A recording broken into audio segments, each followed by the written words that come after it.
tertúlia. Meu boa tarde a todos. Hoje é dia 24 de janeiro de 2016. É um domingo e o nosso verbete é de número 3642. Ele tem 5 páginas, 46 logias e 14 máximos. E o tema de hoje a ser debatido é autocognição desrepressiva, da especialidade autoevoluciologia.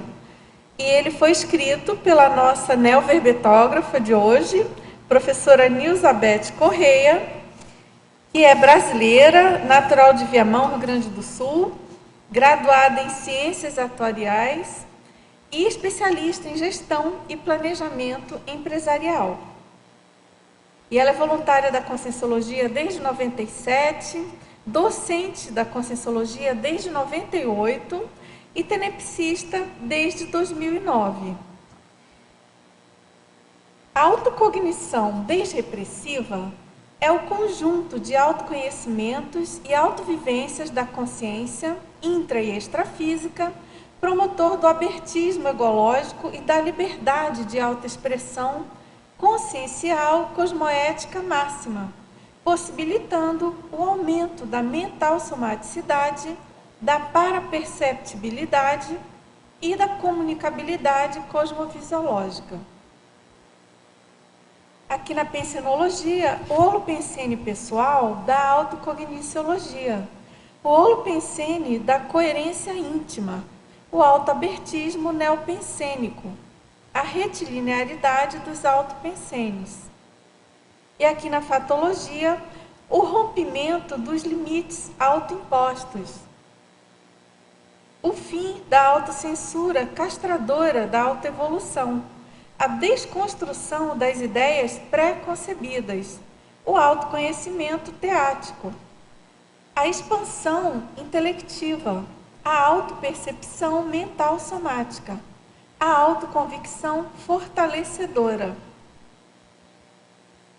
as extrapolações ideativas, a admissão do próprio poder consciencial, a autolibertação determinada, a eliminação de contradições, a minimização das incertezas, o reconhecimento do nível evolutivo pessoal, a identificação dos laços evolutivos, a autoinclusão na proexis grupal, o exercício da liderança cosmoética,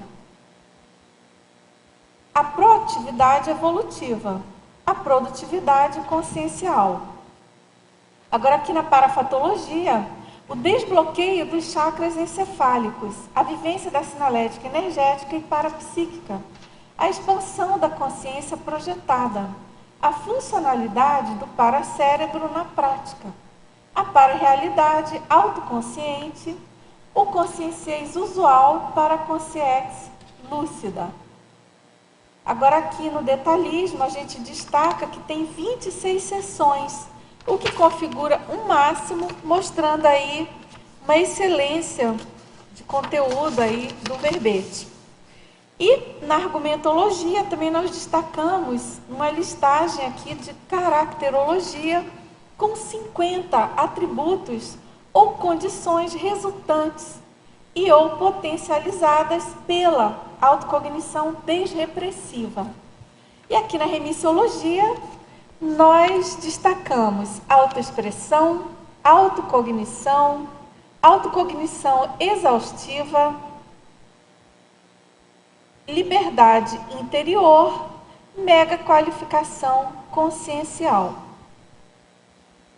E aqui na frase enfática, a autocognição desrepressiva amplia a autopensenidade lúcida e a manifestação multidimensional cosmoética, favorecendo omniquestionamentos inevitáveis à ascensão evolutiva.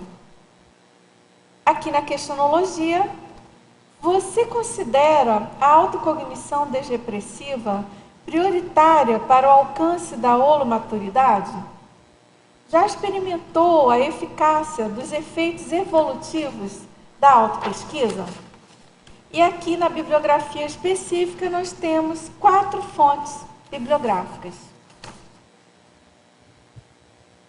Agora vamos aqui à mega análise, feita pela equipe da Enciclosapiens, professoras Ana Rocha, Marilene Raganin e Socorro Frazão.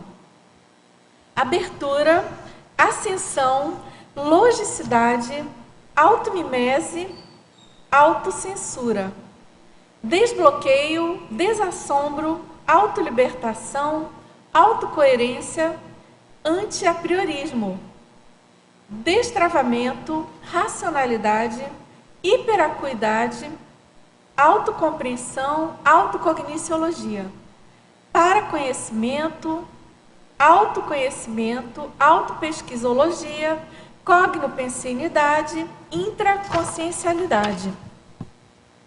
Agora, antes da gente entrar aqui no verbete, eu queria fazer uma chamada para quem esteve aqui ontem no Círculo Mental Somático. No Círculo Mental Somático, eu infelizmente não pude, mas enfim, foi a abertura da 5ª semana da escrita. Então, ela ocorre de 25 a 31 de janeiro e a gente teve ontem, inclusive, o lançamento, né, do livro Antivitimização, do professor César Machado. E a gente amanhã, dia 25 de janeiro, inicia então o ciclo de palestras gratuitas. Como escrevi meu livro, é a temática dessas palestras. Então, toda noite tem uma autora, um autor ou autora convidados, né? E a primeira é a professora Valdirene Royer, que é uma escrita em coautoria. Depois tem a professora Roseli Oliveira, no dia 26, que é escrita de dicionário.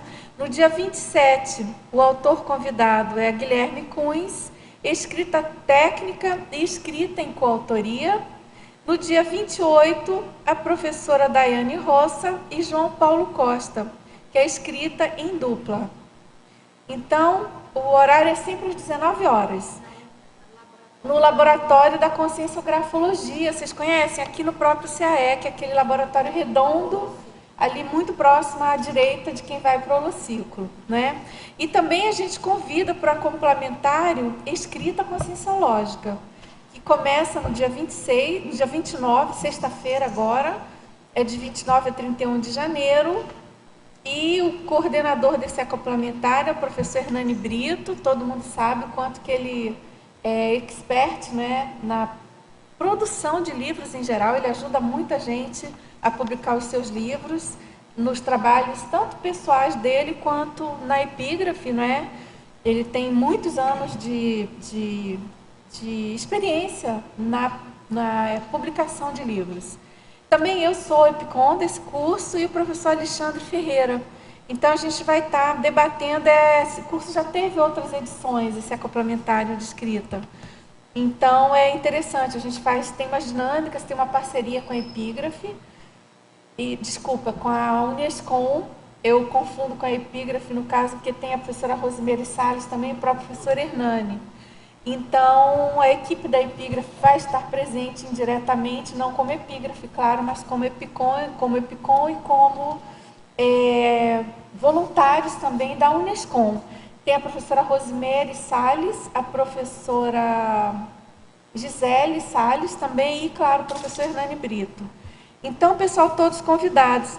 Esse complementário, a gente sabe o quanto que ele, pelo menos pelo depoimento das outras pessoas, né, que participaram, o quanto ele ajuda no deslanche de alguma obra, alguma ideia que a pessoa esteja pensando. Às vezes a pessoa começou e está com alguma vaga ideia, ali a gente ajuda a deslanchar. Às vezes ela está na etapa ainda de vaga ideia, às vezes já tem algum sumário, enfim, tem algumas dinâmicas que vão estar favorecendo, né, esse tipo de abordagem aí, ajudando a pessoa a deslanchar o livro dela, ou livro ou qualquer outro tipo de escrita, né? E também a gente tem aqui uma chamada que eu considero uma atividade, um evento super importante para todos nós da CCCI, que é a Semana da Max Proexis, né? 12ª no caso, é agora de 6 a 14 de fevereiro. Nessa semana, então, está incluído o 14º Balanço Existencial. E não precisa dizer aqui o quanto é importante para todos nós intermissivistas essa questão do balanço, né, existencial, a questão da apreensão da nossa proexis, e a temática desse balanço é mudanças evolutivas. E tem vários professores, várias palestras. Tem uma palestra de abertura do professor Caio Polizel e o Denilson Signorini. Depois também tem um debate, como elaborar um balanço da vida. E às 10h30, nesse dia 1º, que é 6 de fevereiro, tem uma palestra do professor Laênio Loche, que é o balanço existencial pessoal. Vocês devem saber, o professor Laênio Loche é especialista, né, nesse assunto. Então, ele vai falar da autoavaliação proexológica, inventariologia e ficha evolutiva pessoal. E por aí vai. Depois o professor João Aurélio fala sobre o autodiscernimento, e ele vai falar sobre os fundamentos do autodiscernimento. Ele está pesquisando, vai ter está pesquisando esse tema já há algum tempo. Tem uma oficina de autoanálise para a conquista do autodiscernimento, tudo de bom, né? E depois à tarde tem reflexão de balanço existencial e mais tarde o sinergismo autorrecins, autogestões, que é uma abordagem aí, uma palestra do professor Maximiliano Reimann. Então, pessoal, todos convidados. São 4 dias aí de atividades muito interessantes. E na quarta e quinta tem o curso, que é uma atividade opcional, né? Quarta e quinta é o curso Identificação das Diretrizes da Proexis. Mais informações, vocês podem procurar apexinternacional.org, agenda 14º Balanço Existencial e informações em geral pelo próprio CAEC, né? Esse curso ele é parceria CAEC-Apex, e o telefone do CAEC, para quem não sabe, 45-3525-2652 e caec@caec.org. Então, intermissivistas aí, vamos nos unir para fazer o nosso mega balanço aí em prol da Max Proexis. Agora, professora Elizabeth, vamos então entrar aqui no nosso verbete. A gente tem muito tema aqui para debate, não é verdade? Temos aqui algumas perguntas, mas antes de mais nada, a gente quer ouvir você sobre os bastidores desse verbete, que você puder contar para a gente, motivação que você teve, para inspiração quanto ao tema. O que você tem aí para contar? Boa tarde, é uma grande satisfação estar aqui apresentando meu primeiro verbete, no caso. E essa temática ela surgiu justamente pela demora de fazer verbete. Eu já andava bastante incomodada por ainda não ter feito um verbete apresentado, e já tinha perdido o título, perdi prazo, né, de título. Eu estava aqui no CAEC justamente refletindo sobre isso, mas como assim? Como que eu não vou produzir verbete, né? Eu tenho plenas condições intelectuais e demais para poder fazer isso. E aí, numa dessas reflexões, eu vinha subindo aqui de um dos laboratórios, e eu tive essa inspiração, assim, esse título, Autocognição Desrepressiva. Aí eu pensei assim, puxa, não tem nada mais apropriado, né? Já que você está com dificuldade de escrever verbete, deve ter alguma coisa que precisa liberar, né? Então, nós começamos a trabalhar na temática, e quem lê todo o verbete vai verificar que ele está todo desenvolvido na linha da autocognição, né, que entendemos, então, a autocognição como abridora das comportas do mental som, para a gente poder realmente manifestar, né, os nossos atributos mais avançados e poder andar um pouco mais na ascensão evolutiva, né, começar a sair das condições de autorrepressão ou de limites, enfim, né, se desreprimir mesmo e deixar a evolução acontecer ou caminhar para a evolução acontecer. Tá? Então, nesse sentido. Tá ótimo. Grande inspiração, hein, Elizabeth? É verdade. Realmente, esse caminho da lógica, ele é muito propício, né, para novas ideias, inspirações. Vem refletindo ali, surge alguma coisa, né? Isso. E foi muito preciso, assim, a inspiração, em cima do lance.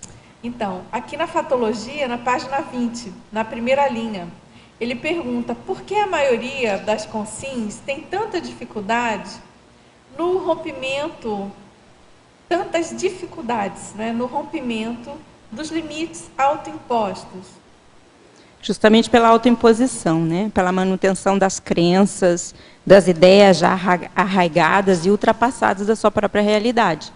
Então, a pessoa ela tem dificuldade de abrir mão dessas crenças sobre si mesmo, né? Enfim, de pensar de uma maneira diferenciada a respeito das suas próprias condições. Então, ela mantém esses limites. A partir do momento que a pessoa começa a investir mais em se conhecer, que limites são esses, né? Que efeitos eles têm na sua manifestação consciencial, ela começa, então, a romper esses limites. Começa a abrir mão dessas autoimposições. Tem uma coisa de comodismo, né? Tem. De se manter ali naquele ninho do que já conhece, né? Fica confortável, né? A pessoa se manter numa condição que não tem desafios daí, né? Se eu imprimo limites, eu não vou enfrentar os desafios que tem além desses limites, né? E os desafios, eles são tão bons, né? São tão nos dão uma satisfação da gente saber que consegue vencer os desafios que estão ali, que não é nada, tem ninguém com uma lança lá nos esperando, tem sim os nossos próprios autoenfrentamentos, né? A nossa própria condição de verificar como se manifestar de uma maneira mais cosmoética, mais madura. E muitas vezes a pessoa acaba não demonstrando ou não agindo, se manifestando com a maturidade que ela já tem, porque ela se coloca numa condição mais autoprotegida e aí acaba não fazendo a assistência que já poderia estar fazendo, acaba não tendo as interações, inclusive multidimensionais, ou mesmo as interações intrafísicas, né, que poderia estar tendo. É uma grande perda sempre, autolimites é sempre uma grande perda, porque são coisas limites que de fato não existem, as pessoas se impõem esses limites. Então, sempre perde, né? Agora, na fatologia também, na quinta linha, ele pergunta quais são as sugestões para a realização do desbloqueio mental somático. Tem algumas coisas. A primeira que eu penso é a superação dos principais trafares psicossomáticos. Esses trafares psicossomáticos, eles dificultam mesmo a pessoa conseguir utilizar o mental soma e desenvolver as suas ideias de uma maneira mais apropriada, né? A partir disso, trabalhar aí o próprio processo energético na região encefálica ajuda muito, e o estudo. Não tem outro jeito da gente, quer dizer, não tem, né? Um dos principais jeitos da gente treinar, desbloquear, criar novas ideias, né? Aprender a usar melhor os atributos mentais somáticos é usando eles, né? E o estudo, o desenvolvimento da intelecção, vai auxiliar no desenvolvimento de vários outros atributos, que aí vai deslanchar, né? Vai desbloquear realmente, você vai começar a usar o seu mental soma com a potencialidade que você já tem. Porque muitas vezes a gente tem esse bloqueio, mas é um bloqueio em função, né, dessas autoimposições, desses comodismos e tal, e que na realidade, se você fizer um esforço que não é lá tão grande, não precisa ser tão grande assim, você vai ver que a coisa começa a fluir melhor. Você comentou uma coisa bem importante, né, a questão das emoções mal paradas em relação ao assunto, né? Essa tentativa de descobrir o que é que está pegando, né? Eu lembrei agora da experiência que eu tive na época que eu era voluntária da Unescom, que a gente atua lá na Unescom com desenvolvimento dos próprios livros, assim, desde o início, né? Então, já participei de muitas atividades de escrita propriamente dita, independentemente do meu trabalho com os verbetes também, que não é pequeno, mas, enfim, já é um outro tipo de abordagem da escrita, né? Nos verbetes da enciclopédia. Mas, em geral, e também isso eu penso que se refere também a qualquer tipo de escrita. E quando a gente está falando em escrita conscienciológica, então, né, muitas vezes a pessoa inventa, ela é a tal história dos apriorismos, né, que você colocou muito bem aqui na sua fatologia. Sim. E a pessoa inventa e coloca autolimites, né? E ela não tem nenhuma dificuldade de escrita, não tem dificuldade cognitiva, Às vezes a pessoa tem, isso aí também não pode, às vezes Sim. tem. Tem Às gente vezes que tem, tem um é. pouco mais de dificuldade numa área, mas é uma questão também de trabalhar. Mas ou ela aumenta muito e exagera muito, carrega nas tintas, Dramatiza, né? Dramatiza aquele problema, ou ela simplesmente ela inventa, que ela não sabe, que ela não pode, que ela não... Crenças, que ela né? tem dificuldade. E a hora que isso é rompido, né, você puxa toda uma linha cognitiva e toda uma linha de A produtividade. pessoa se descobre com E aí, como você trafores. falou, né, Elizabeth, eu penso que uma maneira bem interessante é a pessoa fazer na prática, começar a praticar o que ela pensa que ela tem dificuldade, ou alguma coisa que ela queira e que nunca fez. E nisso ela vai fazendo esse desbloqueio, porque ela vai percebendo que é capaz, que é possível, né? Porque às vezes a gente quer escrever, por exemplo, né? Mas quer escrever de uma maneira assim, tão igual como, vou dar um exemplo, como a Dulce escreve, ou como o fulano escreve, né? Mas cada um tem um estilo e cada um tem um momento também, né? E cada um tem até uma tendência da forma e do que escrever, né? A abordagem que dá. Então não dá para a gente querer ser o must, né? Tem que começar do começo. Não tem que, tem que explorar os seus próprios, os próprios traços, os seus próprios talentos, né? Tem que primar sim pelo melhor, mas explorando os seus próprios talentos, não abrir mão dos seus talentos, né? Não deixar com que o psicossoma ou as emoções desequilibradas tome conta disso, né? Isso, porque essa coisa do estilo pessoal refletido na escrita é muito sério, é muito importante, né? Como é visível, né? Como é visível. Por exemplo, mesmo na escrita de verbete, que tem uma chapa verbetográfica, tem uma regra muito específica do confort da enciclopédia. Contudo, o estilo do verbetógrafo, ele transparece no verbete ainda assim, é muito interessante. Como que isso é preciso ser respeitado, né? Em primeiro lugar, pela própria pessoa. E então, por exemplo, tem o verbete conciso, tem o verbete mais prolixo, tem a própria abordagem do tema em si. Cada um tem seu jeitão de escrever, né? E essa questão do modelo ideal, é claro, acho que todos nós temos o professor Valdo como na condição de modelo para muitas coisas, né? Inclusive em relação ao estilo dele. Sim. Que a gente sabe o quanto que tem a ver com o nosso curso intermissivo, com a proposta da Conscienciologia em geral, e o quanto que é rico isso em função de toda a bagagem cognitiva e evolutiva dele, né? Então a gente precisa realmente ter também, né? exatamente, ter a abordagem dessas técnicas, né? A gente até vai ter um verbete. São duas fontes de técnica de escrita conscienciológica. Tem um verbete que está no Prelo, está saindo da professora Tatiana Lopes, e tem um artigo que meu e da Kátia, que era uma aula nossa no Formação de Autores, que vai sair na próxima epígrafe, também com uma listagem de técnicas conscienciográficas, né, de escrita. Então, vale a pena a gente pegar essas técnicas e estudar, tentar debulhar, né?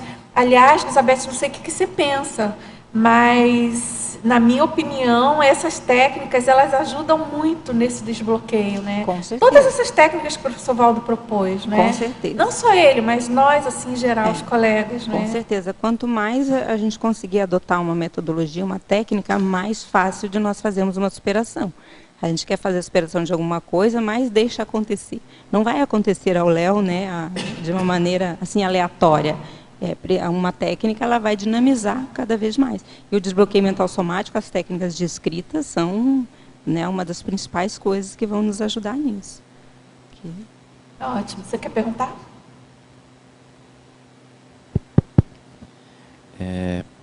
Você poderia comentar para mim a questão dos jovens? Como que você encaixaria nessa questão de autocognição desrepressiva os jovens que têm dificuldade de expressão, de colocar no papel as ideias? O que você indicaria aí? Eu indicaria a prática, né? Então, assim, coloca no papel que as ideias que consegue desenvolver, né? Porque se a pessoa tem ideias, a questão é ela começar a registrar essas ideias, enfim, esses temas que ela está trabalhando, começar a registrar isso. Inicialmente, não precisa julgar, né? Vai escrevendo sem julgar. Daqui a pouco você pede para uma pessoa olhar para você, dar opinião, né? Pede para uma pessoa mais técnica revisar. Então, a pessoa tem que começar a se manifestar através da escrita de uma maneira muito natural para ela chegar a uma condição mais técnica daí, né? Porque ela não vai, às vezes a pessoa já sai, né, numa condição técnica e traz isso na sua paragenética, né, nas suas ideias inatas, mas nem sempre acontece assim. E o jovem, às vezes, são muito criativos, né? Hoje em dia o pessoal é criativo demais e não sabe às vezes o que fazer com aquela criatividade toda, né? Então vai registrando isso, independente se a ideia é boa, se não é boa, se é boba, se é muito elevada ou não, registra isso. Pede para alguém dar uma olhada. E, se for o caso, tiver alguém mais técnico, pede para alguém dar mais técnico. Mas assim, eu não quero que seja uma coisa mais técnica, mas pede para um amigo olhar o que acha, a mãe, o irmão, né? Uma pessoa que tenha um pouco mais de maturidade e de equilíbrio para fazer o julgamento daquela, ajudar, né? Dar os feedbacks, enfim, daquela escrita ali, né? Então, acho que quanto mais a pessoa se desreprimir e não se conter, né, na manifestação das suas ideias, melhor para ela. Mas ela vai ganhar. Eu não sei se você pensa de outra forma, Dulce. Não, está perfeito, tá. Concordo totalmente com o que você escreveu, né? Com o que você falou. O negócio é escrever, é se expressar. Agora, já puxando brasa aqui para a verbetografia, não sei se você não tem verbete, né? Não, mas eu mandei um para revisão agora. Muito bem, porque eu já ia falar que o verbete, a gente tem vários depoimentos sobre isso. E eu conheço gente que é da Conscienciologia de anos, assim, tipo veterano, que nunca tinha escrito, tinha problema com a escrita. E a pessoa ficou super feliz quando ela escreveu o verbete. Pela técnica, lembra que a gente comentou antes? A técnica da chapa da verbetográfica, ela ajuda a pessoa a deslanchar. A pessoa que não tem prática, ou que tem alguma repressão, algum probleminha aí porque pessoal ela tem ali dela. A dica das abordagens, né? Cada porque ela já tem uma tem abordagem. ali o roteiro, né? Roteiro, o verbete tem um roteiro. Que, por exemplo, para a escrita de um artigo já fica mais difícil, né? O artigo não, você tem que... Claro, tem aquelas, né, introdução e tal, desenvolvimento, conclusão, mas não é tão definido como o roteiro do verbete, que tem as seções, né? Você vai ali preencher. Você já percebeu, então, né? Se você mandou o título ou o verbete já feito? O verbete. Você pode falar qual é o título? É Inversor Pacifista. Que bom, que joia. Então, vamos lá, né? Meio caminho andado, né, Elizabeth? Só pegando o gancho aqui com outra pergunta, ali na Fatologia, na página 21, na primeira linha, a eutimia consciencial. Você poderia ampliar? Eutimia é equilíbrio, né? A pessoa está mais serena, mais equilibrada aí com as suas emoções, com as suas energias, né? Então, a autocognição, ela leva a essa eutimia crescente. Quanto mais nós nos conhecemos, quanto mais nós investimos, mais a gente vai tendo esse equilíbrio intraconsciencial, holossomático, que vai contribuindo para o nosso bem-estar. Então, a eutimia a gente poderia colocar como bem-estar intraconsciencial, decorrente, no caso da pessoa se conhecer o suficiente para ela promover essa condição de bem-estar, né? Lidar com aquelas condições que mais lhe atrapalham, né? Que são os que a gente chama de trafar, né? Que são os traços fardos da consciência. Então, quando ela começa a lidar com isso, ela vai sanando aqueles incômodos maior e vai tendo um maior equilíbrio. Tá? Obrigado. Elizabeth, alô? Aqui no verbete, alô? Você fala diversas vezes na liderança assistencial, tanto na fatologia... Eu não estou ouvindo bem a fala. Liderança assistencial. Fala na liderança assistencial. Sim. Até tem um item, né, da caracterologia, que é 33, a interassistência. Então, eu queria que você ampliasse o último efeito, os efeitos da assunção da liderança assistencial. Na efeitologia, isso? Isso. O último efeito. Ok. A assunção da liderança interassistencial, né? A pessoa ela começa a entrar na Max Proex de fato, né? Começa a entrar, inicia-se aí a condição de mini peça, né? Começa a dar os primeiros passos para a condição de mini peça interassistencial. Então existe a condição de mini peça, né? Que é aquela pessoa que já é um sustentáculo, né? E existem as categorias, o professor Valdo tem esses 2 verbetes, que é quando a gente já contribui de alguma forma mais significativa para a assistência, né, do maximecanismo. Então, os efeitos é você se inserir na Proexis mais avançada e se inserir nas equipes, né, mais avançadas de assistência, no caso aqui, inclusive assistência multidimensional, né, assistência extrafísica. Okay? Então, nesse sentido que a gente colocou aqui. No momento que você já tem um certo nível de autocognição, no momento que já tem maior liberdade íntima, você consegue investir mais, você consegue adentrar aí essa condição de liderança interassistencial, inclusive o que nos espera na intermissiologia, né? A gente exercer aí essa liderança. Não sei se atendeu aí a sua dúvida. Justamente, né, para atender ao item do memorando lá, pré-intermissiologia. Né? Você pode falar um pouquinho mais alto? Eu não estou ouvindo tá bem, não sei, o baixo. microfone não está muito bom. Atingindo o que diz o último item lá do memorando, para sim, pré-intermissiologia, ok. Isso. Tem a ver com isso, sim, né? Chegar lá. Isso. Agora, quer perguntar? Oi. Agora. Oi. Acho que sim, né? Na fatologia, eu peguei 3 ideias aqui suas, né? E as 3 para mim me fizeram muito sentido, e aí que vem a minha pergunta. A primeira, na segunda linha, fala a desconstrução das ideias preconcebidas. Depois, logo abaixo, o abertismo egológico. Tem que falar a linha? Deixa eu ver. 1, 2, 3, 4, 5, 6. Aí o abertismo egológico está na 6ª linha, né? Tá. Depois 7, 8. Na 8ª linha tem autocriticidade cosmoética. E daí eu achei que era quase que um trinômio, né? Porque uma coisa é muito encadeada à outra na minha percepção, e queria ver se você tinha, né, feito assim um raciocínio nessas 3 condições. E se a autocognição desrepressiva, a gente está falando de escrita e tudo, mas eu fiquei pensando aqui no efeito dessa condição no psicossoma, nas emoções, enfim, o quanto, na sua experiência, isso mexeu, isso teve efeito, como é que foi, enfim. Nós não pensamos nessas três expressões como trinômio, tá? Mas também poderia ser, né, um trinômio aqui. A desconstrução das ideias pré-concebidas é aquele fato da gente realmente parar de ter ideias não fundamentadas, né? A gente precisa fundamentar as ideias, inclusive a respeito de nós mesmos, né?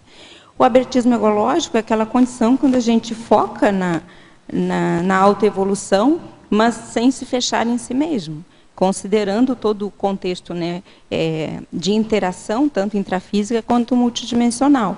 Isso a gente vai ganhar mais quando a gente foca muito em si mesmo, e às vezes a condição psicossomática faz isso. Nós queremos fazer autopesquisa, mas a gente foca tanto em si mesmo que a gente se fecha para o que está na volta. E aí fica um processo mais egocêntrico, assim. Então, o abertismo egológico é justamente o contrário disso. Você foca em você, porém, considerando, né, os efeitos, né, de todas essas interações. E a outra, qual que era mesmo que você tinha colocado? Qual? A autocriticidade cosmoética, né? Bom, eu penso que sem autocriticidade cosmoética fica muito complicado nós fazermos qualquer tipo de superação, né?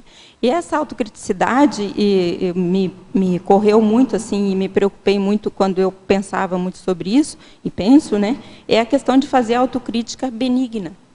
Então, não é aquela autocrítica, né, que acaba ferindo a pessoa, né, o que acaba sendo mais dura, né? Você precisa ser firme, mas ser benigno. Então, a autocrítica cosmoética, ela tem muito disso, né? O que eu critico em mim mesmo, ela vai realmente me ajudar ou se vai me jogar para baixo, né? Porque aquela coisa do chicotinho, né? A gente usa muito esse eufemismo do chicotinho, né? Então, a criticidade cosmoética, ela se faz presente, necessária, mas com benignidade, para a gente conseguir ter mais realismo sobre a nossa realidade e conseguir nos manifestarmos de uma maneira que esteja de acordo com o nosso atual nível evolutivo, que a gente não fique, né, mais presos em redomas. Nós podemos quebrar essas redomas e ir adiante, ter uma manifestação mais ampla, mais cosmoética, mais interassistencial, nesse sentido. Não sei se atendeu aí a sua dúvida. E o efeito o que você percebeu na sua experiência do próprio tema de autocognição desrepressiva, no aspecto do psicossoma, das emoções, dessa relação, até mesmo numa instância maior da mudança de temperamento, enfim, porque acho que isso aqui mexe e tem efeito em todo o holossoma, né? Mas a tua experiência, como que foi? A minha experiência é assim, muitas vezes a gente tem que deixar de focar em processos psicossomáticos que às vezes até já estão mais superados, né? Então, assim, a linha que nos auxilia mais nas reciclagens é focar nos atributos mentais somáticos, o uso desses atributos mentais somáticos. Não é que a gente vai esquecer que existe psicossoma, que existe sentimento, que existe emoção. Mas quando a gente consegue tirar o foco das nossas dificuldades psicossomáticas, a gente consegue deslanchar. Então, eu acho que a intuição da autocognição desrepressiva é o seguinte: olha, abrir mão de psicossoma, de temas, ou de ficar se aprofundando em coisas que já está superado para você. Então, a gente assumir algumas situações que já estão superadas mesmo e ir adiante. Não ficar naquela condição, então eu tenho que isso, depois aquilo, depois aquilo. Mas tem várias coisas que você determinadas experiências já auxiliaram na superação. Então, dá para dar um passo maior, né? Não ficar de passinhos de bebê, dá para andar de passadas, né, mais amplas, né, que tenham mais avanço evolutivo, vamos dizer assim. Tá? Então, para mim, me ajudou muito nisso. Olha, você pode trabalhar, você pode escrever, você pode estudar, você pode dar aulas de temas mais avançados. Não ficar restrita a achar que, não, eu estou aqui, então eu tenho que estudar esse, aquele outro tema. Mas tem outras pessoas estudando isso para ajudar quem precisa. Para você já está ultrapassado. Então, tem que cuidar esse tipo de coisa também, que tem a ver com a nossa linha de ProEx, né? Às vezes a gente veio com uma linha para desenvolver determinada linha de conhecimento, ou, enfim, né, de trabalhar em determinada linha, não de conhecimento, em determinada linha de especialidade, e aí você fica achando que está num outro contexto. Então, me parece que isso tem a ver assim, com esse encaixe, né? Qual é a sua especialidade, afinal de contas, que mais vai ajudar no desenvolvimento da escrita, na escrita de um livro, de artigos e tudo mais, né? Então, nesse sentido, eu acho que caem umas fichas assim, bem interessantes. Assim, o amparador diz, olha, te conhece, porque, afinal de contas, você tem que saber do que você é capaz. E eu acho que isso cabe para qualquer pessoa. Com certeza. Sentido. Elizabeth, parabéns pelo verbete. Na fatologia, na página 21, queria que tu ampliasse ali na primeira linha, né, a eutimia consciencial. Nós já comentamos há pouco, podemos comentar de novo. Eutimia é equilíbrio, né? Serenidade, tranquilidade.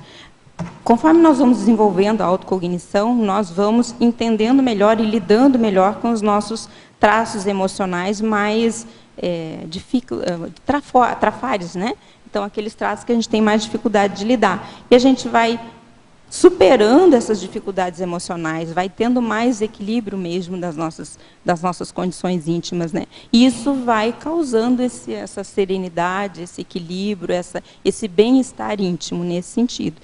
Então, a eutimia é quando você chega numa condição em que vamos dizer assim, as condições psicossomáticas elas não preponderam mais, o desequilíbrio psicossomático ele não prepondera mais no seu dia a dia, mas sim o equilíbrio, daí o bem-estar, né?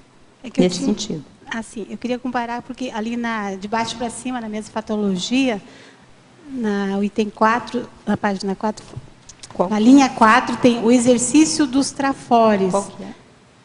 Pode como repetir você... qual que é? Fatologia, na página 21, de baixo para cima, tá. A linha 4, o exercício dos trafores. Ok. Queria que tu fizesse, porque eu estava pensando sobre essa eutimia, comparando, né, com essa questão. É exatamente isso que a gente estava comentando, né? É assumir as nossas potencialidades E, assumindo as nossas potencialidades, a gente vai conseguir lidar melhor com as nossas emoções. Lidando melhor com as nossas emoções, nós vamos estar causando essa eutimia mais significativa para nós. Assumir os trafores, eu acho que muitas pessoas têm essas dificuldades, né, de assumir a sua real realidade positiva, né, sua real realidade cosmoética mesmo, né, da condição, vamos dizer assim, do nível evolutivo que a pessoa já está, né, do nível de traforismo mesmo que ela já tem. Muitas vezes a gente tem essa... E eu tive essa dificuldade, tanto é que eu tive dificuldade para escrever o verbete. Essa questão da maioria de nós nos manifestarmos ainda em subnível em relação às nossas reais capacidades, né? O professor Valdo falava muito disso, né? E aí isso tem a ver com aquela colocação que você fez logo no início do verbete, diante de uma pergunta sobre o rompimento dos limites autoimpostos, né? É exatamente a partir desse rompimento que você chega mais próximo da sua expressão dos seus trafores, de fato, né? Da sua maturidade. Porque a gente tem mesmo, N mecanismos aí de defesa para ficar se esquivando de tal ou tal trafor, não é verdade? Para não assumir determinada condição. Então, isso realmente precisa ser bem trabalhado. E a autocognição desrepressiva é justamente isso, né?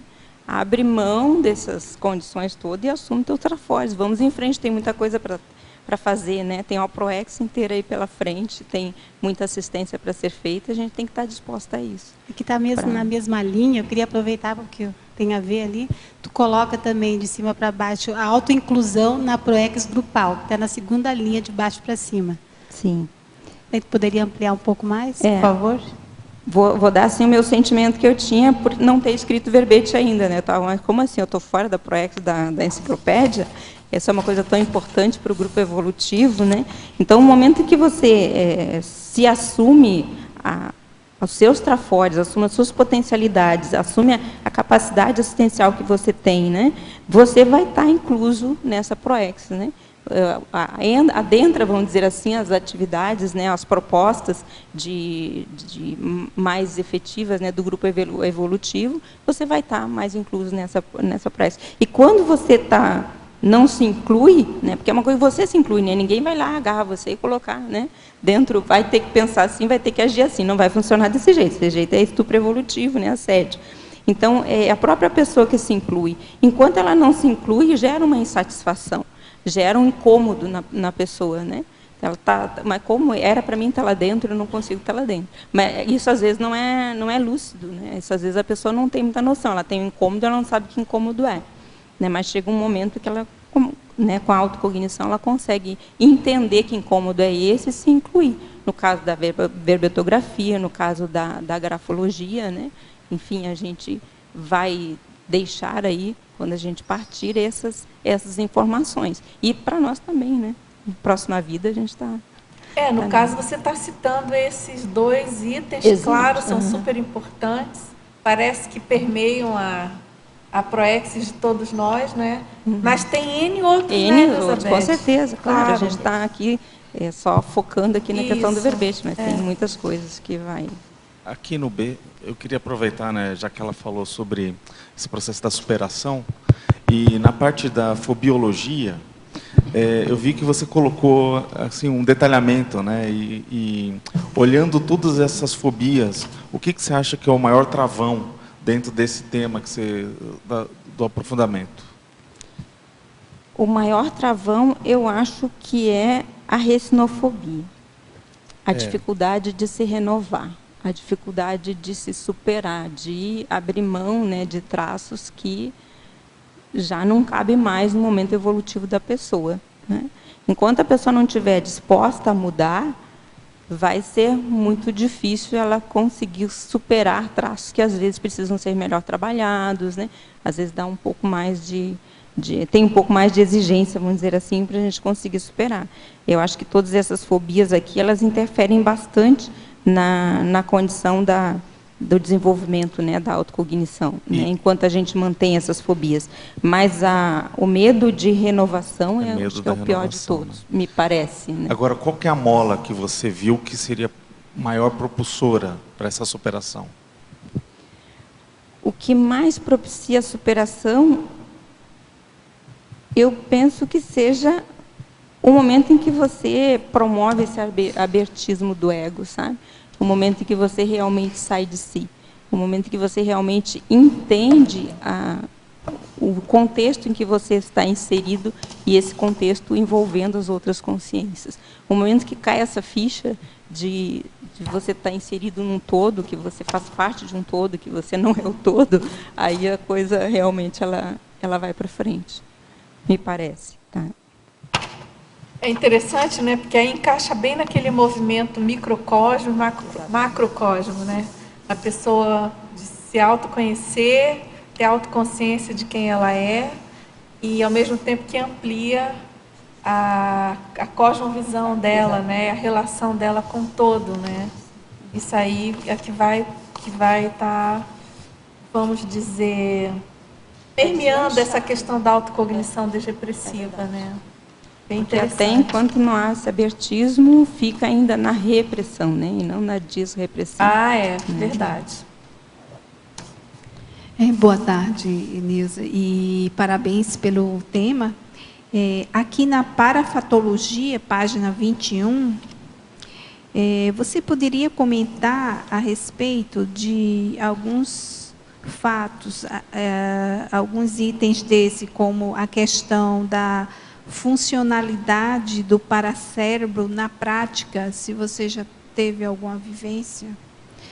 A funcionalidade do paracérebro na prática, na realidade, a gente não costuma pensar que o paracérebro está funcionante aqui e agora.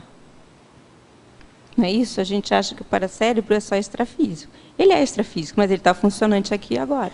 Então, quando a gente começa a vivenciar melhor, dar atenção, considerar a nossa realidade multidimensional no nosso dia a dia, a gente está trazendo mais a vivência do paracérebro, está permitindo mais a funcionalidade do paracérebro.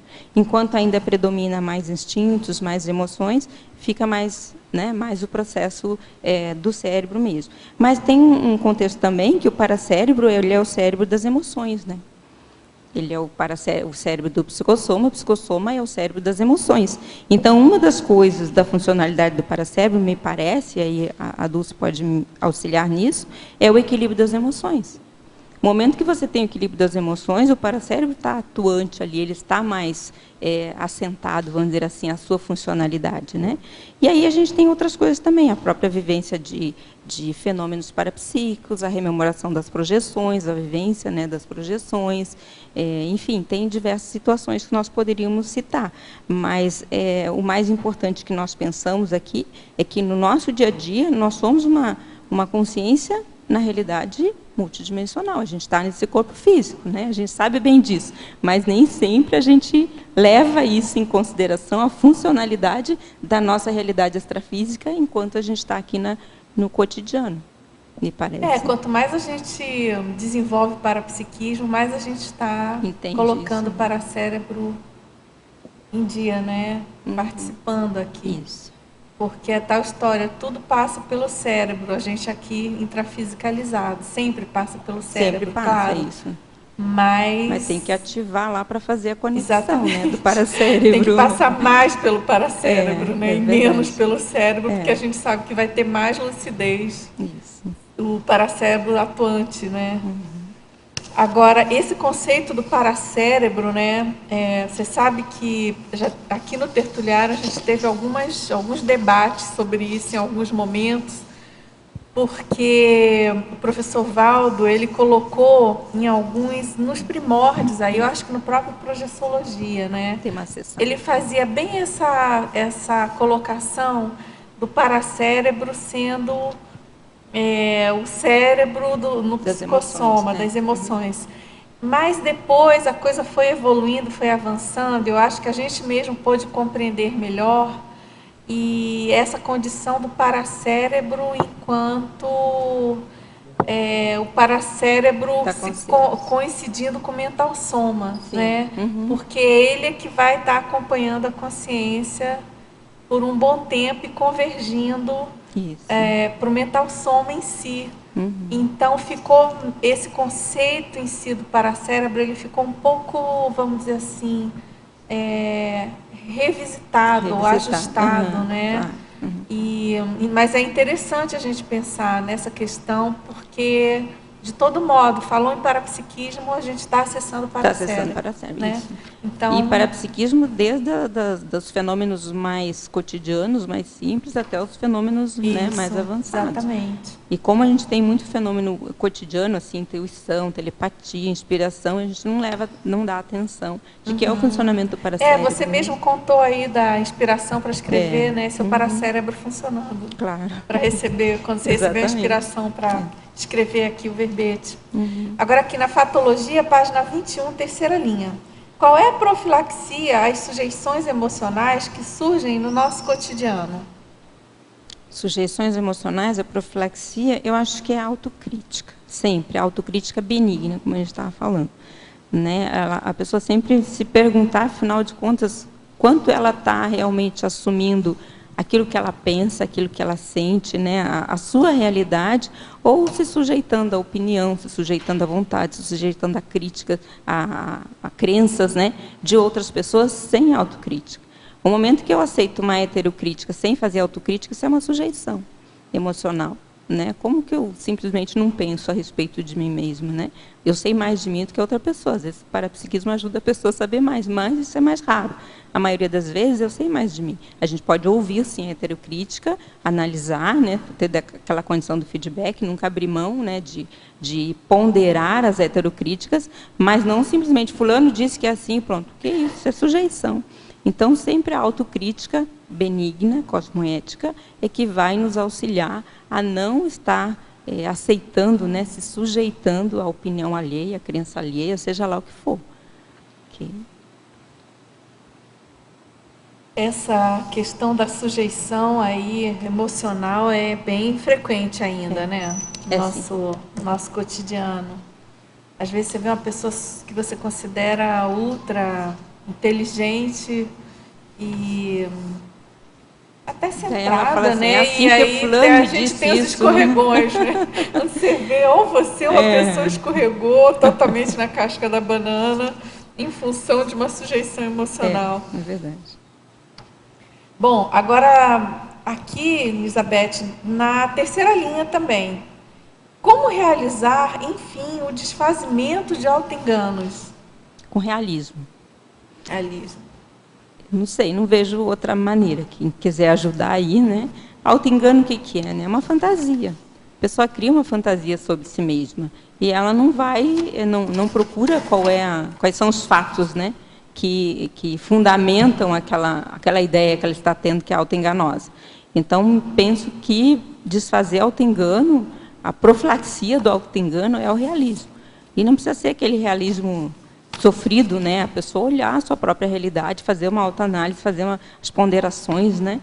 Verificar quais são as suas condições reais mesmo, para poder assumir a sua autonomia ou a sua autenticidade consciencial.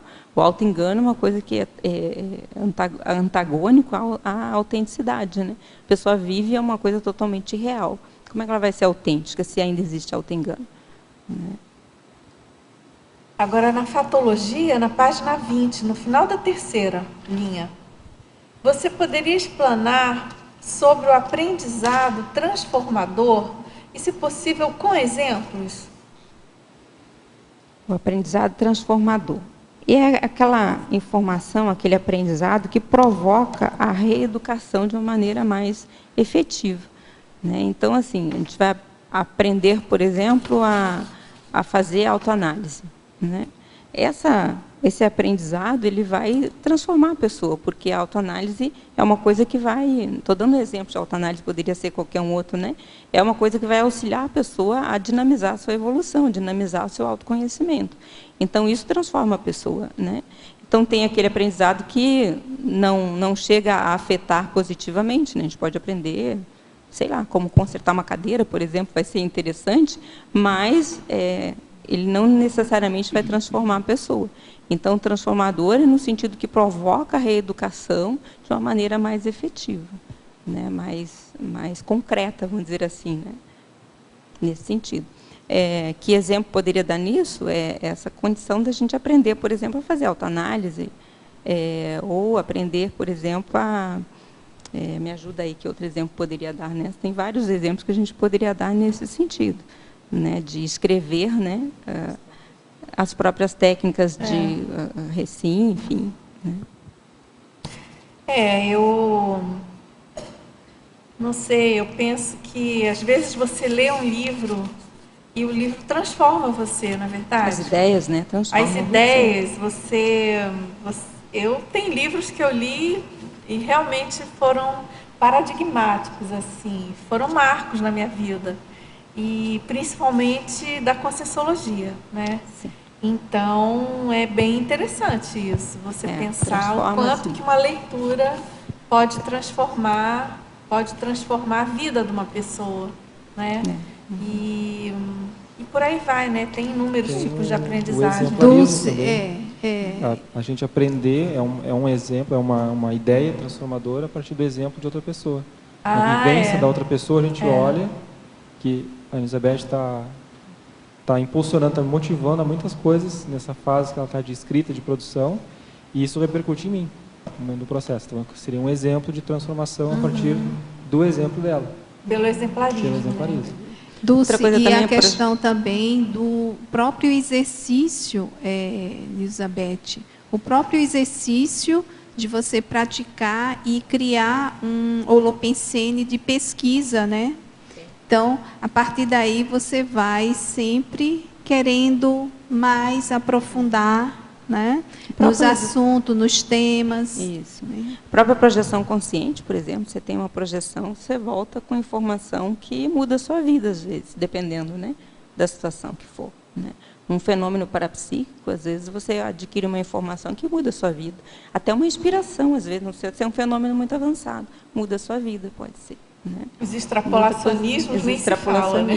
Exatamente. Né? Os amparadores já sabem, né? Vão em cima do lance ali, naquele ponto que muda tudo para você a partir daquele experimento. Né? Exatamente. Ela distraiu, ela está com o microfone, mas vamos lá. Você quer perguntar? Exemplo, né, do outro, e achei bem interessante isso com a aprendizagem e o tema, porque se há repressão de alguma forma, a gente nem abre espaço para aceitar a experiência do outro transformando a gente, né? Exato. Então, eu fiquei aqui pensando, vocês foram falando, eu falei, tem tudo a ver com a desrepressão. Às vezes a gente acha que é desreprimido por falar muito bem em público, ou por se expressar muito bem, mas lá nas entranhas ali, está cheio de preconceito, de melindre, então se expande até certo ponto, né? Então achei essa colocação assim bem interessante para aprofundar isso, assim, o quanto de fato é essa desrepressão, porque simplesmente uma coisa superficial, social, ou uma interação ali, não significa tanto assim essa autocognição desrepressiva. E aí você foi falando, vieram outras ideias, não vi aqui, mas às vezes você pensou, enfim. Isso até permite retrocognições, não é? Permite. Porque tem coisas que a gente não se permite muito pensar, assim, né? Assim, tem coisas que a gente aceita em alguns diagnósticos. Eu sou meio ansiosa, eu sou meio perfeccionista, eu sou meio isso aqui, mas tem outras coisas que não, né? Assim, não. Atitudes anticosmoéticas ou coisas que não são muito aceitáveis, isso dá um desconforto. E isso faz parte dessa autocognição desrepressiva, né? Faz, com certeza. A gente não colocou aqui a retrocognição, mas pensamos sobre isso. Porque a gente queria colocar, assim, o aqui e agora, a alavancagem a partir do aqui e agora. Né? Porque, às vezes, a retrocognição é muito positiva, a gente buscar esse conhecimento sobre nós mesmos, mas, dependendo do momento, a pessoa acaba não usando bem. Né? Então, ela precisa usar muito bem a retrocognição para poder tirar o conhecimento daquilo e não errar mais, né? Ou aprender, trazer, usar aquele conhecimento de uma maneira mais produtiva a partir de hoje. Então, a gente pensou assim, aqui agora eu tenho assumir um determinado momento evolutivo, um determinado patamar evolutivo, né? O que vai me auxiliar, ou dinamizar o próximo patamar evolutivo? Então, o verbete ele foi muito desenvolvido nesse sentido da gente almejar, né, e trabalhar e centrar num novo patamar evolutivo. Por isso que a gente colocou essas situações. Mas é pertinente, sim, poderia colocar, né, a situação aí o aprendizado pela aliás, retrocognição, não autocognição, pela retrocognição. Oi. Oi. Dá para ouvir? Dá para ouvir aí? Dá, sim. Aqui na fatuística, na fatologia, tem uma frase, na página 20, tem uma frase aqui, a conquista da autoridade consciencial. A minha pergunta é assim, como que essa autocognição desrepressiva, ela pode viabilizar essa conquista da autoridade consciencial? Ela viabiliza a partir do ponto que a pessoa se torna mais coerente com a sua própria realidade. Então, por isso, a gente vai aos poucos conquistando essa autoridade consciencial. Esse termo, autoridade consciencial, eu vi ele pela primeira vez no livro Projeções da Consciência, capítulo 15, que é a projeção desassediadora. E aquilo me impressionou muito, o relato daquela situação em que a pessoa, no caso o autor, professor Valdo, ele estava num contexto em que ele era agredido, ter consciências totalmente desequilibradas, mas ele mantinha o equilíbrio, o fraternismo, né? Então ele dá a recomendação de como você trabalhar numa situação crítica como essa. E só a autoridade consciencial consegue realmente lidar, né, reverter, assistir aquelas consciências. Isso me chamou muita atenção, assim, sempre esse capítulo eu tenho como referência para várias coisas na minha vida. Então, a conquista da autoridade, a pessoa se conhecer, ela vai, né, tendo essa autocognição, ela vai aos poucos conquistando essa condição de equilíbrio, de fraternismo, né, de cosmoética, de coerência, para conseguir lidar com situações suas ou externas das mais diversas possíveis. E a autocognição, eu acho que é o caminho que leva, né, a essa conquista, a pessoa se conhecer. Não sei se está certo aí. Tudo bem? Tudo bem para ela. Agora aqui, na fatologia, na página 20, quinta linha de baixo para cima. Você poderia falar sobre a sua experiência com a confiabilidade na consciência? Confiabilidade na consciência é aquela situação em que a consciência é confiável, né? Dá para confiar nela, né? A qualidade, né? A condição de que dá para confiar na consciência. Então, é assim, aquela situação em que o amparador confia em você, em que você assume uma tarefa, você vai em frente, em que, enfim, qualquer situação é possível contar com a pessoa. Eu me considero uma pessoa confiável, considero que tanto os amparadores quanto os colegas, né, de evolução conseguem confiar nisso, confiar, né, se me dão uma atribuição, eu vou cumprir a atribuição. Então, por isso que a gente colocou aqui, no sentido de que a pessoa precisa se conhecer para poder responder de uma maneira cosmoética a necessidade, né, que às vezes a outra pessoa tem de contar com você. Às vezes você tem uma especialidade, tem uma maior facilidade em determinada situação, em que você vai contribuir de maneira mais significativa. Então, se você realmente assume isso, você se torna uma pessoa mais confiável, né? E você colocou aqui, depois, antes disso, você colocou a autenticidade consciencial. É como se fosse um pré-requisito, né? Exatamente. Para a pessoa ser confiável, ela primeiro tem que ser também... Tem que ter a autenticidade, né? Não que isso aqui seja uma ordem... Não, mas não aqui tá nesse ela ficou com esse sentido, ficou bom esse encadeamento, né? Sem autenticidade é realmente como é que você vai confiar, né? Exatamente. E a autocriticidade também antecedendo, né?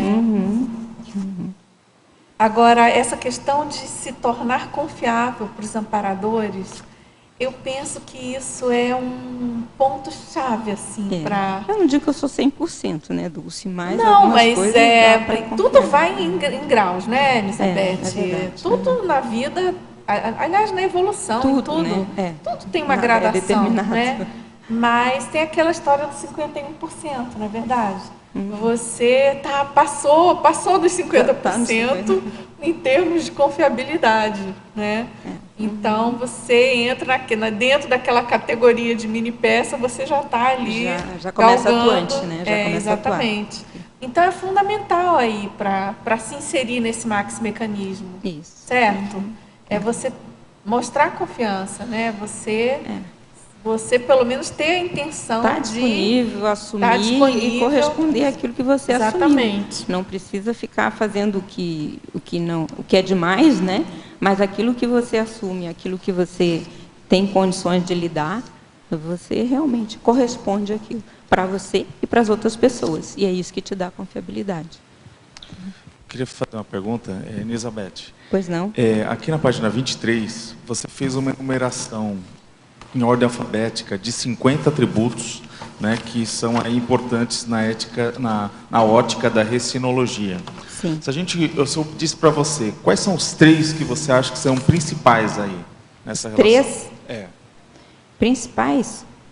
Puxa vida, eu acho que a anticonflitividade é principal, porque enquanto a pessoa tem autoconflito, ela não vai conseguir desenvolver autocognição.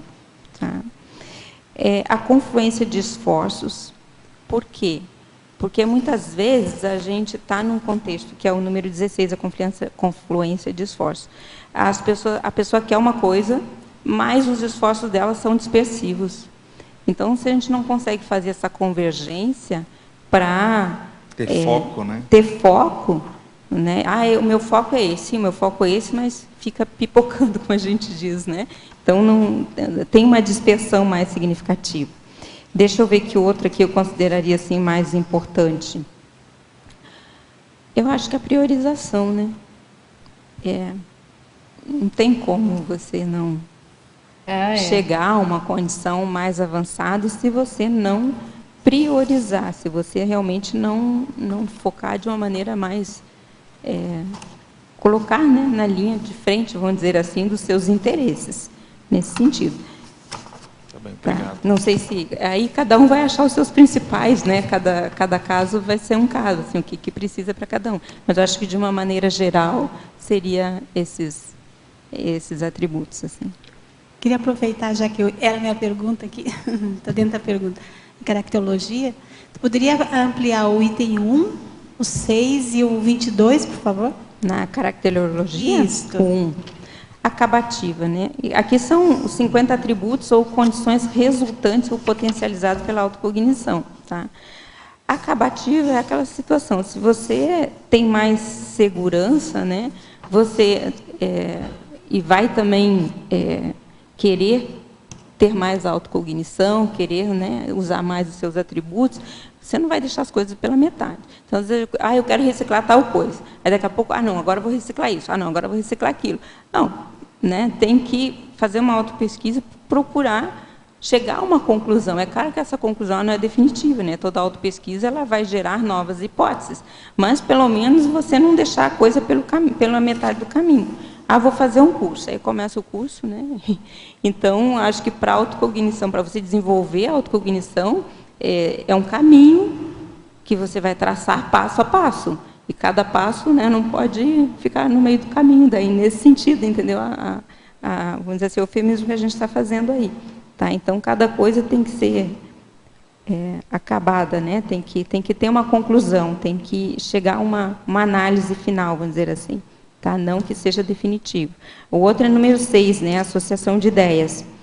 Eu acho fundamental a associação de ideias, porque até isso aqui contribui para a questão lá do que a gente colocou lá na definição, que é o abertismo egológico. No momento que a gente começa a ampliar mais a nossa visão, a nossa percepção, né? Abranger mais o nosso mundo, né? Deixar o nosso mundo mais vamos dizer assim, maior mesmo, né? mais elástico, a gente vai conseguindo daí lidar melhor com as nossas condições emocionais. A associação de ideias é um atributo mental somático que auxilia demais a não só ampliar a temática específica em si, mas auxilia demais também a pessoa romper esses próprios limites que a gente falou lá na fatologia, né? De sair daquelas condições autoimpostas, das autocontenções, né? Que daí ela vai ver outras possibilidades. Enquanto a pessoa não se atém aí a fazer essas associações de ideias, ela fica muito presa no seu mundinho, na sua redoma, né? E aí não tem abertismo mesmo nesse sentido. E o outro é 22. Desinibição mnemônica. Eu acho que é uma consequência da autocognição a desinibição mnemônica, quer dizer, a facilidade, né? A pessoa conseguir trazer à memória aquelas vivências, seja atuais, seja passadas, seja as vivências extrafísicas, né? Muitas vezes a gente esquece o que aconteceu ontem, né? Mas a autocognição, ela nos auxilia a saber, a manter, vamos dizer assim, o histórico na nossa própria realidade. Então, porque senão eu esqueço que eu fui ontem, daí como é que eu vou saber o que eu reciclei e o que eu deixei para trás? A gente precisa ter isso, eu penso que mais presente. Então, a desinibição é nesse sentido. A memória, ela fica mais ativa, né? Ela fica mais presente e também a gente manter aí esse nosso histórico, né? Nesse sentido. Esse item tem a ver com aquela questão da retrocognição, né? Tem Foi a ver com a falado retrocognição. anteriormente. Uhum.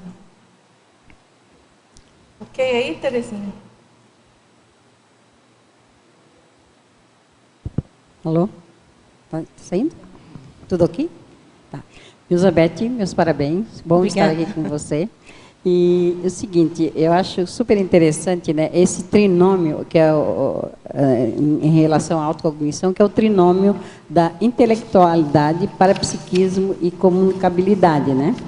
E quando você sugeriu aqui ao jovem, né, que ele perguntou como é que os jovens, né, poderiam desenvolver mais a autocognição, aí você falou escrever, escrever, escrever, mais ou menos isso, né? Uhum. E eu acho que também tem que ser mantido a regularidade, né? Tanto a regularidade da escrita, e essa escrita tem que ser feita ao modo como que ela vai sendo, vem, né, à cabeça, e também a regularidade da leitura, né?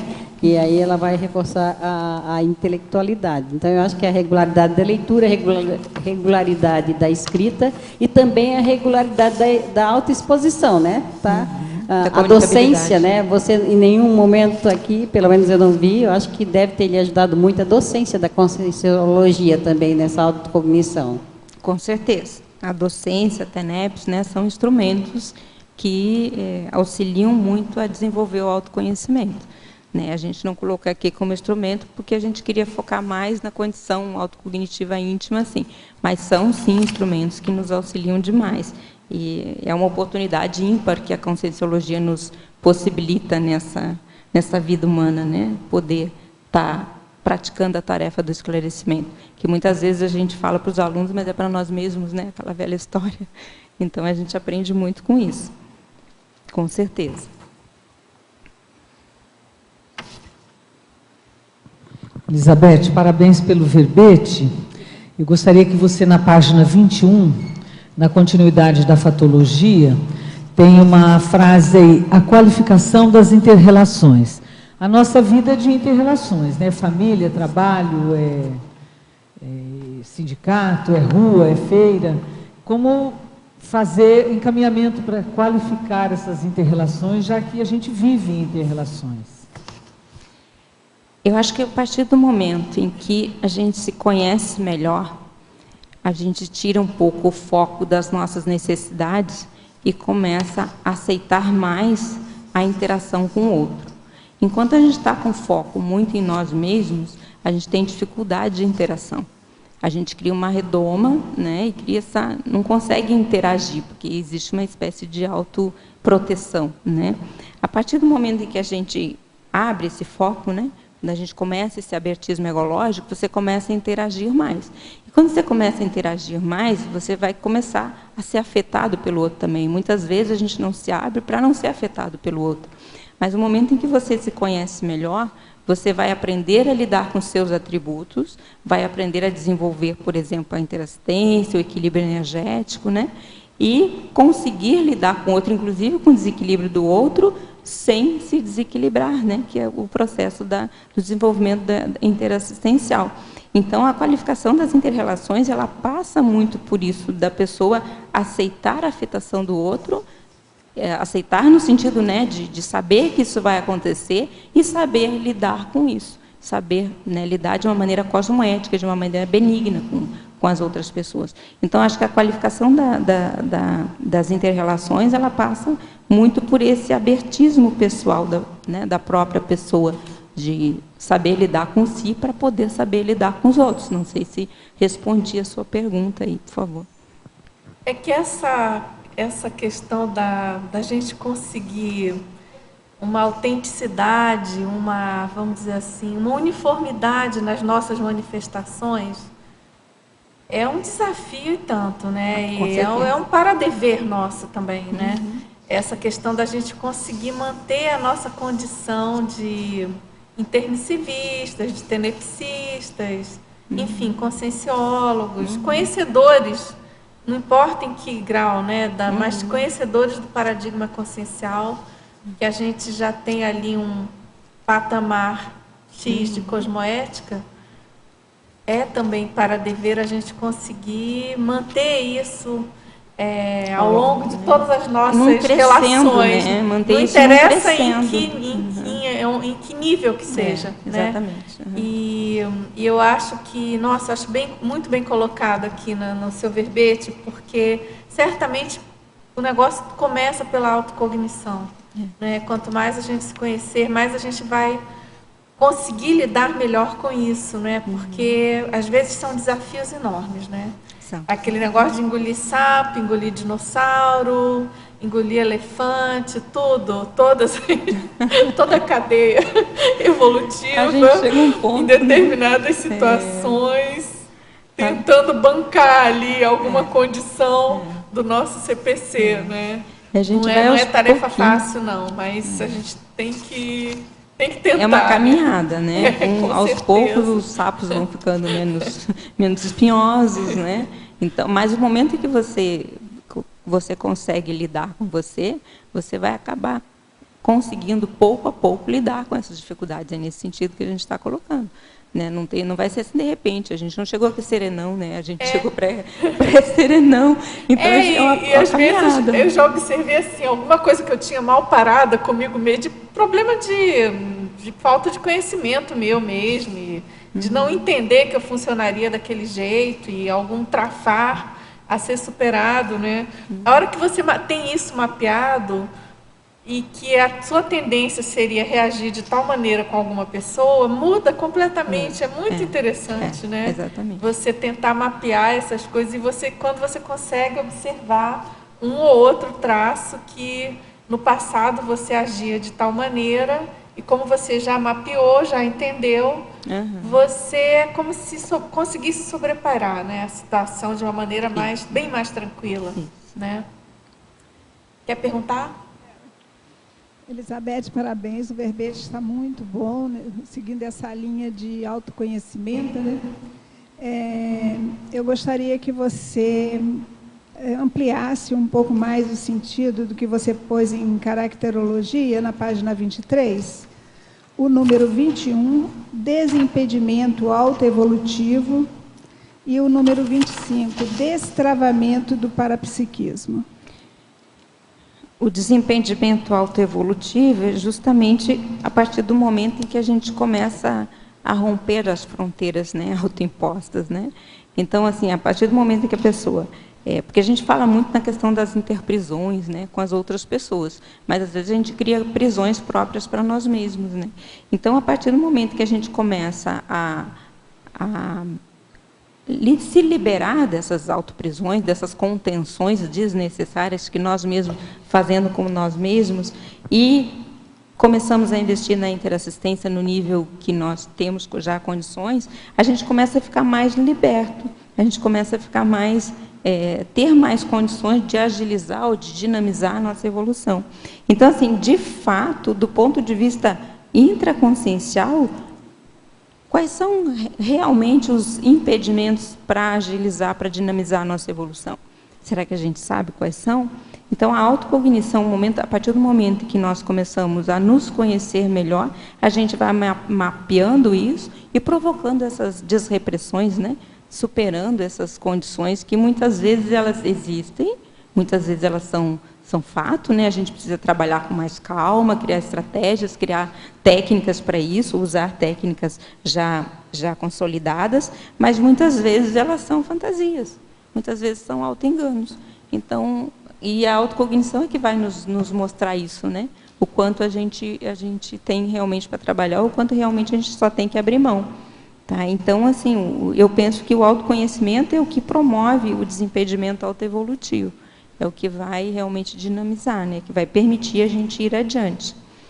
E o destravamento parapsíquico, da mesma forma, o parapsiquismo, ele tem o abertismo, né, parapsíquico, ele tem muito a ver com nossos traços, às vezes. Às vezes nós já temos muita experiência parapsíquica do nosso passado, mas os processos emocionais ou algum travão até mental somático que nós possamos ter, acaba, não tem parapsiquismo, né? A pessoa pensando, né? Não tem parapsiquismo nessa vida. Mas muitas vezes a gente verifica que são travões mesmo que nós mesmos nos auto-impusemos. Ou, às vezes, são situações mais sérias que precisam ser melhor trabalhadas. Então, penso que a autocognição desrepressiva, ela auxilia nisso, no abertismo parapsíquico. Né, abrir o processo parapsíquico da pessoa, que em função da superação de traços que são impeditivos do parapsiquismo. Né? Nós temos vários traços que são impeditivos, porque muitos de nós tivemos parapsiquismo muito atuante no nosso passado.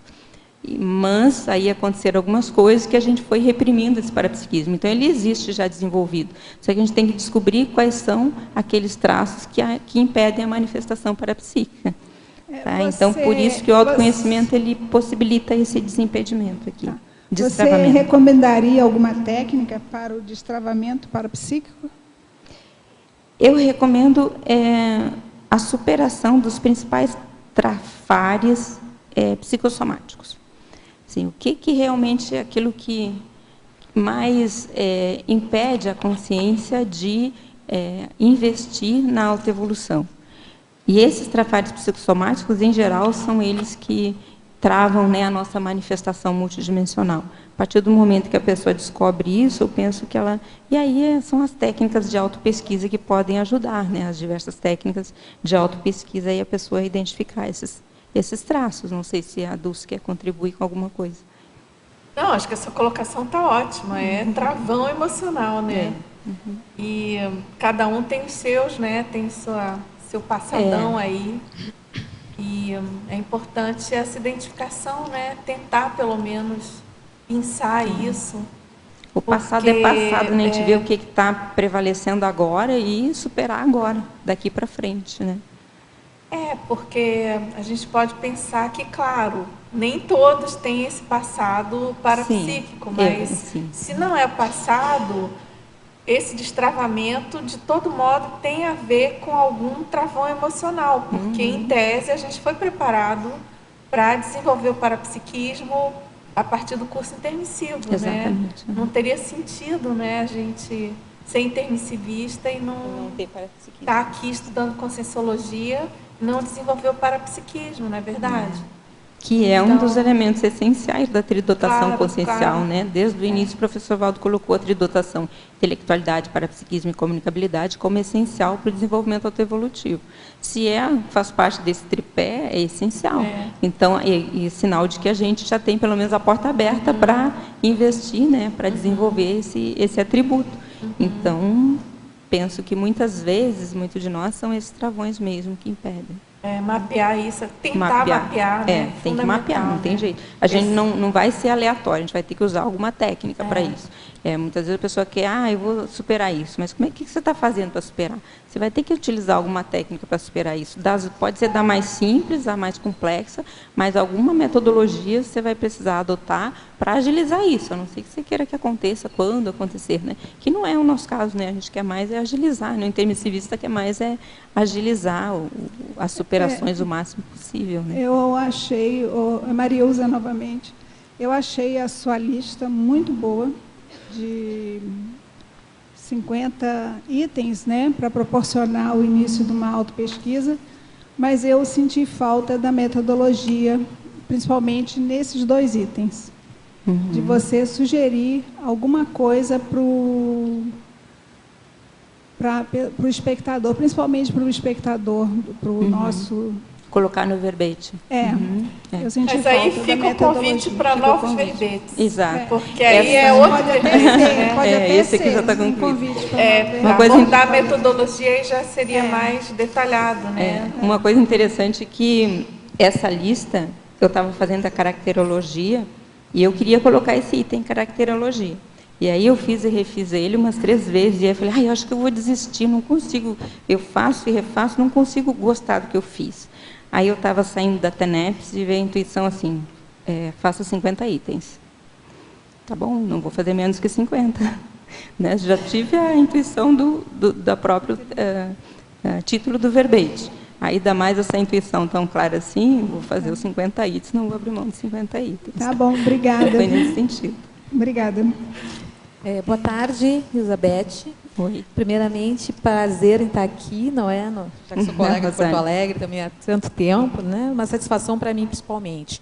Bom, além de parabenizá-la, eu tenho uma pergunta aqui, porque eu estou fazendo também uma pesquisa na parte aqui de desbloqueio dos chakras, né? Estou trabalhando meus chakras. E eu vi que na parafatologia você colocou ali o desbloqueio dos chakras encefálicos. Bom, dentro da autocognição, do autoconhecimento, aí teria que ter um autodiagnóstico, no caso, para saber o que está precisando, digamos, alavancar, a trabalhar, porque se está bloqueado, às vezes a pessoa não consegue nem identificar em si os seus bloqueios. Aí, no caso, seria indicado também aquela questão de um amparo para poder, pode ser até de uma consinha amiga que trabalha energias, o próprio EV, não é? Assim, o que você indicaria assim para quem está buscando aprofundar esse trabalho de desbloqueio, destravamento de chakras encefálicos? A primeira coisa, Rosália, sempre é o trabalho com as energias. Claro, né? A gente focar no trabalho dos chakras na região da cabeça. Essa é uma das coisas. Outra coisa que eu acho que ajuda, também, claro, né? Tem as técnicas assistenciais, como, por exemplo, arco voltaico, né? O próprio arco voltaico, né? Enfim, diversas técnicas que podem auxiliar nisso. Mas uma coisa que eu também acho que ajuda bastante é o próprio investimento nos atributos mentais somáticos. Por exemplo, o estudo, a leitura, a própria escrita, né? Ter uma sistemática de investimento mental somático diário, semanal, enfim, né, ver o que cabe na organização da pessoa. Porque tem que colocar em prática, tem que fazer funcionar, tem que fazer circular a energia ali. E a maneira de circular a energia, além das técnicas energéticas em si, é também usando os atributos mentais somáticos, me parece, né? Atingindo, com isso vai atingir o paracérebro e atingir o mental soma também. Então, penso que ajudaria bastante, tá? É que eu identifiquei assim que a busca é interior, né? O autoconhecimento, a pessoa, né? A consciência tem que buscar, mas sempre tem aquelas intuições que a gente sabe que é o amparador. Você citou a TENEPS, né? Saindo da TENEPS, você acha que neste momento foi uma intuição do amparador ou algo que desbloqueou em você, que veio essa informação? Era sua ou era uma informação de fora, assim, que positiva? Nesse caso do título do verbete e do número, né, 50 itens ali na caracterologia, foi um xenopensene, assim, foi um pensene que não era meu, né? Então, mas eu aceitei porque eu achei coerente, eu achei positivo, né? Por exemplo, o título, puxa vida, era super pertinente à dificuldade que eu estava tendo naquele momento. E também a sugestão de 50 itens era super pertinente à dificuldade que eu estava tendo no momento, que era a dificuldade de fazer a caracterologia, que era um item que eu gostaria de colocar. Então, foi bastante amparador assim, a intuição, né? Agora, isso já existe um certo desbloqueio para que isso aconteça. Não foi isso que aconteceu, o desbloqueio. O desbloqueio possibilitou que isso acontecesse. Eu estava atrapalhada, na realidade, com meus processos emocionais ali de como lidar com a situação. Mas existia mesmo assim, existia uma certa predisposição, um certo desbloqueio para ser possível a afinidade do amparador, o acesso, né, da consciência mais equilibrada, me passando essa ideia. Você sabe que eu lembrei de uma pergunta que eu fiz numa mini tertúlia para o professor Valdo, que algum tempo atrás eu estava tendo mais experiências meio frequentes, sabe, eu ia tomar banho e durante o banho eu tinha ideias assim bem interessantes, sabe? E eu queria ter certeza, confirmar que aquilo era, porque era coisa totalmente fora sabe, vinha assim. E aí ele comentou a importância desse momento, da própria chuveirada, isso. Favorecendo o desbloqueio e ajudando os amparadores a darem ideia para a gente. Então, você vê que em momentos assim inesperados, né, mas o quanto que é importante também essa questão dessa técnica da chuveirada. A chuveirada hidromagnética, exatamente, né? Que é, para quem não conhece, é trabalhar, exteriorizar a energia pelo coronochakra, pelo chakra da cabeça, embaixo do chuveiro. Isso, né? É super eficiente. Nossa, muito bom, recomendo. Ajuda muito, eu também recomendo, ajuda muito.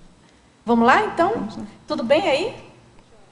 Então, Elizabeth, aqui na fatologia, na página 21, na segunda linha, você poderia explicar como funciona na vida diária a eliminação de contradições?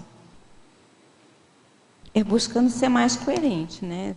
Com a lucidez em relação ao que você está fazendo. Não tem jeito de você identificar uma contradição se você não tem uma certa lucidez sobre o que você está fazendo naquele momento para identificar, não, isso aqui não tem a ver com os meus propósitos, né? Então, prestar atenção nos detalhes mesmo de como você age no seu dia a dia, e às vezes mínimos detalhes. Às vezes, afazeres domésticos, às vezes você vai pesquisar, agora eu vou estudar tal coisa, quando você vê se você está na internet, né? Ou então você está buscando o telefone, são contradições em relação ao seu propósito, né? Você foi fazer uma coisa, daqui a pouco está fazendo outra. Então, você tem que estar lucidez e ter foco, né? Se eu quero fazer isso, se eu quero fazer isso aqui, eu vou me focar nesse objetivo e não vou me dispersar. Eu uso uma técnica para estudar, assim, quando eu preciso cumprir prazo, e, enfim, quando eu quero fazer alguma coisa, que eu procuro tirar todas as dispersões, né? Mesmo estando sozinha em casa, durante o dia que o André está trabalhando, eu fecho minha sala de estudos, fecho toda, fecho cortina, tudo, ligo o ar-condicionado, desligo o telefone, então quem quiser me ligar vai ter que ligar depois, e para me centrar naquilo, então eu tiro todas as possibilidades de dispersão, e aí eu consigo me centrar, trabalho energia e a coisa começa a fluir. Então eu boto foco naquilo, né? Então às vezes estão cortando grama no condomínio que faz barulho, não importa, o ar-condicionado ajuda, ali o barulho do ar-condicionado ajuda, e eu sento naquilo, o vizinho de cima está caminhando, nem vejo. Então, o que é isso? É a atenção que você coloca no momento que você realmente quer fazer alguma coisa. Então, assim, no dia a dia, não precisa ser tão radical assim, porque esse é um momento específico, né? É você colocar essa atenção no que está fazendo, para ver se isso tem a ver com o que você quer realmente fazer, né? Seu objetivo naquele momento ali. Eu penso dessa forma, não sei se tem outro jeito, e se alguém vislumbra outra maneira de ser. Agora, na efeitologia, na página 21, na quarta linha, peço que você expanda os efeitos do reconhecimento e assunção do real nível evolutivo da consciência. Como é para você perceber esse reconhecimento? Você poderia detalhar? A assunção do real nível evolutivo da consciência, os efeitos, né, do reconhecimento. Eu acho que aquele momento assim que cai a ficha de que, olha, você realmente não dá mais para ficar num processo de subnível existencial. Cai a ficha de todo o subnível que você estava se submetendo até então, e você realmente assume, olha, existe um patamar assistencial que eu já posso estar atuando nesse patamar mais avançado de interassistência. Então, os efeitos disso é você realmente se assumir, e o seu dia a dia ele acaba mudando quando você se assume. Não fica melhor do que os outros, mas fica melhor para você, porque você, vamos dizer assim, você se reconhece e os seus objetivos, a sua maneira de funcionar vão ser mais coerentes com aquele reconhecimento que você fez. Então, é um reconhecimento pacífico, assim. A pessoa diz, puxa, realmente eu estava marcando bobeira, né? Não preciso mais marcar bobeira. E aí essa marcar bobeira gera algumas insatisfações, algumas frustrações, né? Então, um dos efeitos não tem mais frustração, não é que não tenha mais, né? Pelo menos aquelas frustrações que você tinha em relação de estar em subnível, você não tem mais, né? Então, eu acho que é muito não se permitir o subnível, você simplesmente assumir aquilo que você já pode, assumir multidimensionalmente. O que quer dizer isso, né? Se abrir para os amparadores, né? Se abrir para situações de interassistência que às vezes é solicitado, enfim, a pessoa está mais disponível, né? Está mais aberta para as condições que se apresentam daí, no caso, positivas, tá? Nesse sentido, não sei se respondi. Está ótimo. Agora, só brincando aí, né? Vale também para o povo que tem megalomania, né, Elizabeth? Tem que lembrar isso também, né? Cair na real, né? Aí vai estragar tudo, né? É o contrário da autocognição, e não vai dar. Agora, ela que pede para você, lá de Porto Alegre, pede para você falar sobre a exemplologia, na página 23.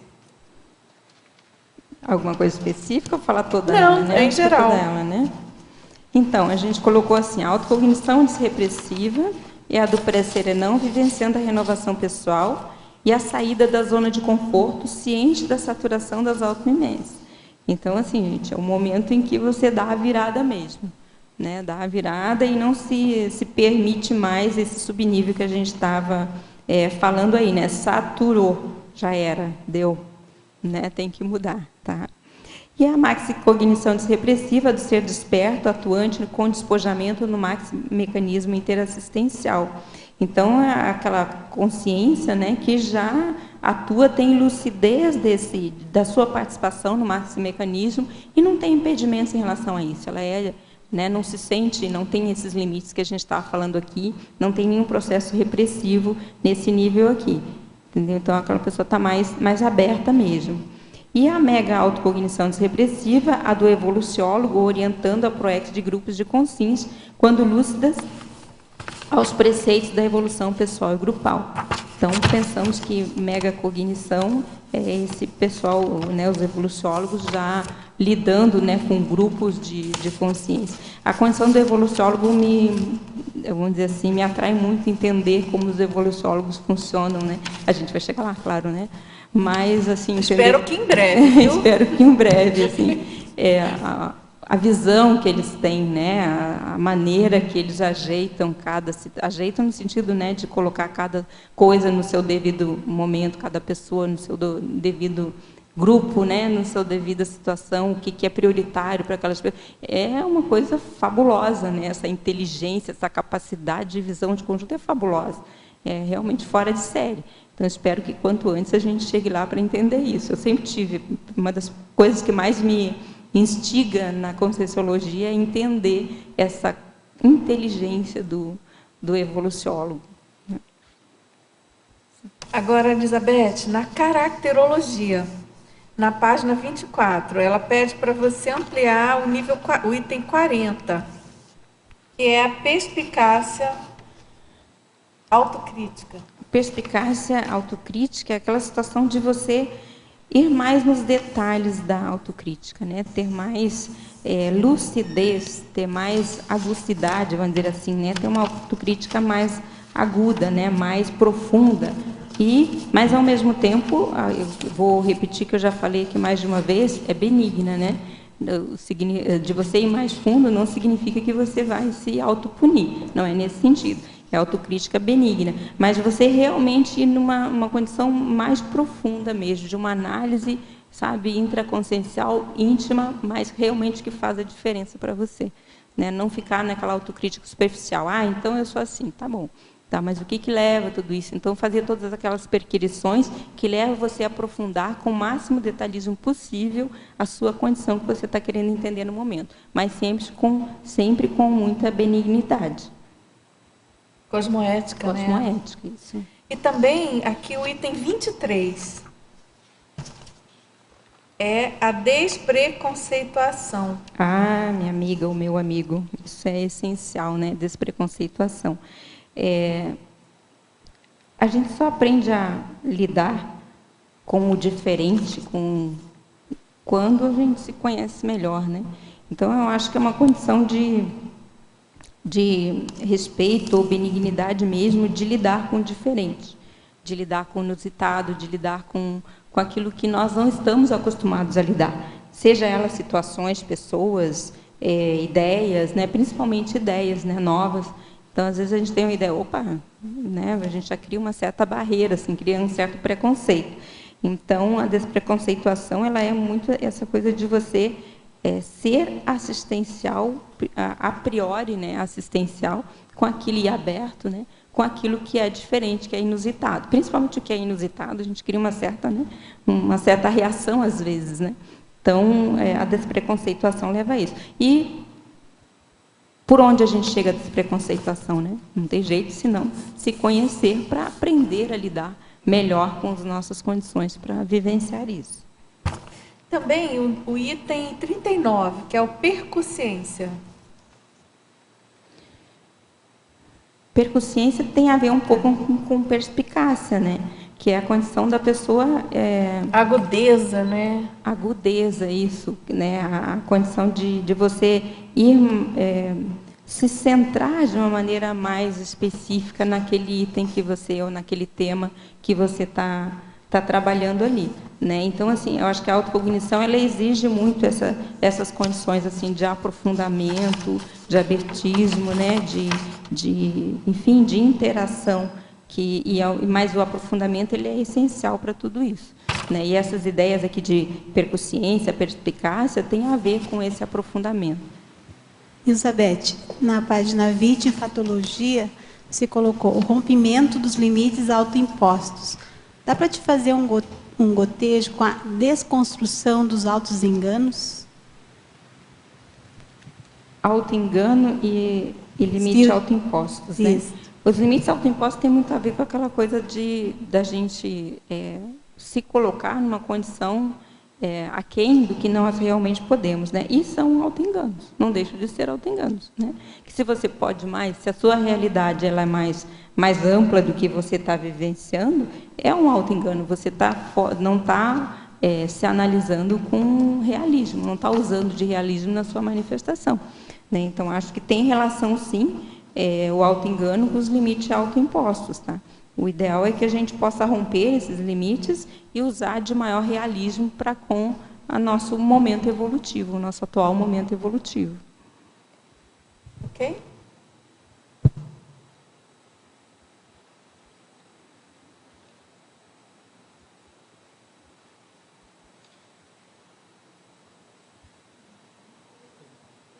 Para cima, tá? Ok, pode falar. Na página 20, na penúltima linha, apreensão de ADCONS. Você poderia aprofundar, por gentileza? Apreensão de ADCONS, né? CONS são unidades de lucidez. Né? Então, a autocognição, quando desrepressiva, sempre, né? Mas principalmente quando desrepressiva, ela auxilia a gente a aprender, isto é, trazer à tona novos conhecimentos, novas ideias que nós já tínhamos, né, durante o nosso período intermissivo. Então, adicionar informações, adicionar ideias à nossa lucidez, à nossa condição atual. Então, a apreensão de ADCONS é novas ideias adquiridas do nosso período intermissivo. ADCONS são os cônjuges recuperados, não é isso? Uhum. Um conceito assim. Tudo bem, então? Quer perguntar mais alguma coisa? Não? Elizabeth, agora na paradoxologia, você pode comentar sobre o paradoxo na página 22? O paradoxo de quanto mais liberdade evolutiva, maior responsabilidade interassistencial. Esse é um paradoxo da conscienciologia, clássico, né? Clássico da conscienciologia, né? Porque a autocognição ela te dá a maior liberdade evolutiva, justamente por você se conhecer melhor, você superar aqueles traços mais impeditivos. Por outro lado, quanto mais você se conhece, quanto mais você vai também conhecer a realidade ao seu redor, e você vai ver as necessidades que existem em relação a você e em relação aos outros. Então, isso te gera mais responsabilidade pelo conhecimento. Se você sabe que uma pessoa tem uma determinada necessidade, você não pode se omitir em relação a uma oportunidade de assistência. Então, a responsabilidade ela não é aquela coisa do peso, né? Parece que tem um peso, mas não é isso. A responsabilidade interassistencial é algo, dá uma certa até satisfação de você ter a oportunidade de auxiliar e você assumir usar dessa oportunidade de auxiliar. Tá? Agora, o que você pensa? Não seria esse paradoxo que inibiria também as pessoas a ter autocognição e que levaria àquele famoso autolimite? Aquele limite autoimposto? Pode ser justamente por a questão da responsabilidade. Eu acho que as pessoas têm pouco entendimento desse termo responsabilidade, né? Ou do que significa isso, né? Responsabilidade. Como se fosse alguma coisa, eu vou assumir isso e daí eu vou me incomodar com esse negócio. Então, vai depender se você realmente está disposta a interassistência, está disposta a agilizar a sua evolução e está disposta, inclusive, a ter essa satisfação íntima de poder ajudar. Né? Por exemplo, se você entra na docência conscienciológica, você tem uma responsabilidade enorme na docência conscienciológica, mas é um prazer tão grande você poder ver durante um curso, por exemplo, de 20 aulas, né? Como é o curso integrado de projeciologia ou assistenciologia do IPC. Você vê, durante essas 20 aulas, as pessoas se transformarem em função de reconhecer algumas situações, né, mais sérias que a pessoa está apresentando ali, isso não tem preço, ou não é? Então, ao mesmo tempo, você tem uma responsabilidade, sim, de ser coerente, de ser cosmoética, de assistir, né, de fazer atares, mas a retribuição ela é tão gratuita e ela dá uma satisfação tão boa.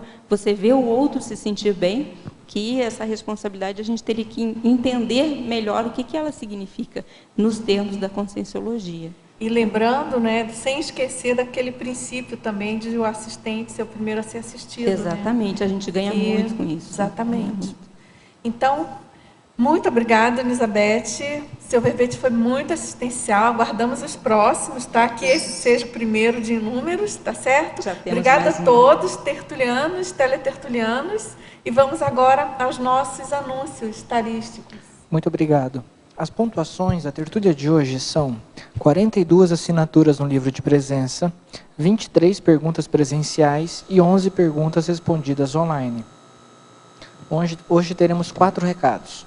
A Conceição com o curso Verbetografia, a Marilza com debate, hoje no CAEC, a Maro com a Tenepsologia, Teoria e Prática da Teneps, e a Patrícia com Acoplamentário. E antes nós teremos os Amigos da Enciclopédia. Boa tarde a todos.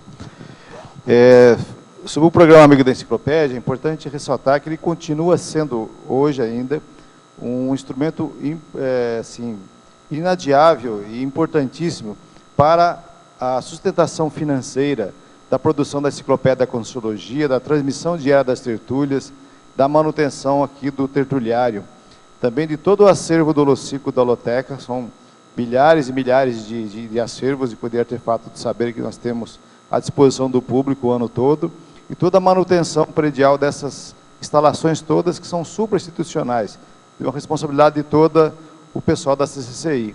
Então, o programa Amigo da Enciclopédia é que cria essas condições para que os associados possam fazer a sua contribuição e fazer a manutenção financeira desses ambientes e dessas atividades. Então, a gente convida a todos aqueles cujas assinaturas venceram nos últimos meses. Em 2015, mais de 100 pessoas não renovaram a assinatura. Isso é uma perda muito grande para a manutenção de tudo isso aqui.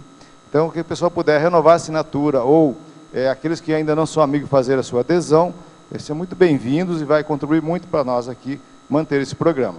Então, é muito fácil. Só ligar na recepção do CAEC, no 45 3525 2652, todos os dias, inclusive sábado, domingo e feriado, e você, em poucos minutos, com o seu cartão de crédito ou cheque, pode pagar até 12 vezes e fazer essa manutenção. E você recebe também uma série de benefícios para você acessar o site do programa Os Amigos e fazer a sua pesquisa pela ferramenta chamada Verbetomática, que pesquisa a Enciclopédia de Conscienciologia de uma forma bastante avançada, a própria Enciclopédia de Conscienciologia e mais 39 obras à disposição no HoloServer para os pesquisadores utilizarem de uma forma muito rápida e muito prática. Então, nós agradecemos o apoio e muito obrigado a todos. Boa tarde a todos. A Enciclosapiens, em parceria com o CAEC, convida você, tertuliano e teletertuliano, interessado em participar da Enciclopédia da Conscienciologia, escrevendo o seu verbete e fazendo o programa Verbetografia. Teremos no formato EAD, dia 25 de fevereiro a 19 de maio de 2016, em 12 módulos semanais, aula, vídeo e aulas online. Toda quinta-feira, aulas online, das 19h30 às 21h30. Aulas em vídeo e texto disponíveis para o estudo. Aulas online e tira dúvidas. informações de inscrição, recepção do CAEC, recepção telefone 45 DDD de Foz, 3525 2652. E-mail caec@caec.org. Agradecemos a todos e aguardamos. Boa tarde a todos. Eu estou convidando os presentes ao CAEC hoje para assistir o debate na sala 4, aqui embaixo do tertuliário, que vai ser com o tema Busca do Autosserenismo. A apresentadora serei eu mesma, Marilza de Andrade.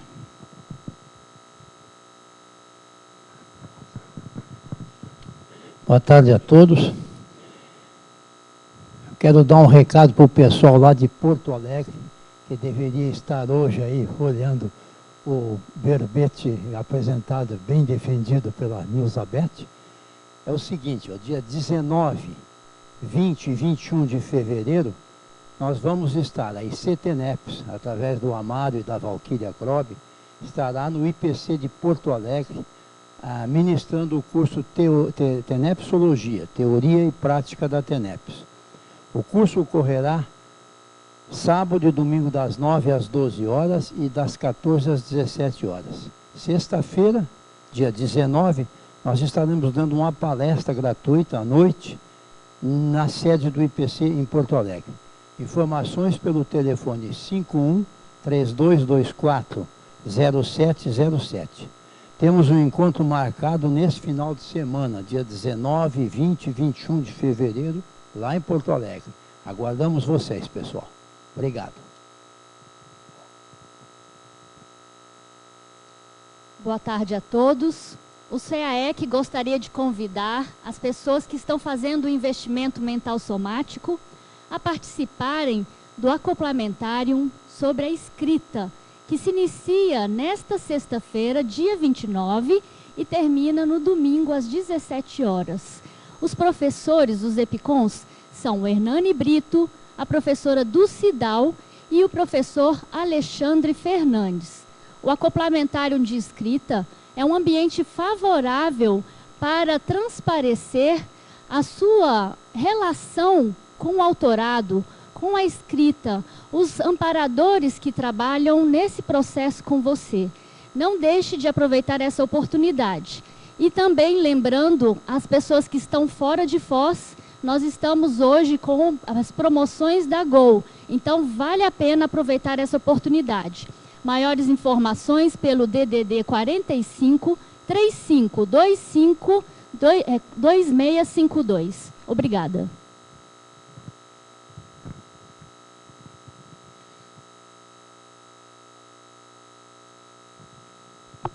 Oi. Para amanhã, teremos o verbete Interação Doador-Receptor de Órgão, especialidade Interassistenciologia, e a verbetógrafa Marilza Andrade. Muito obrigado a todos e uma boa tarde.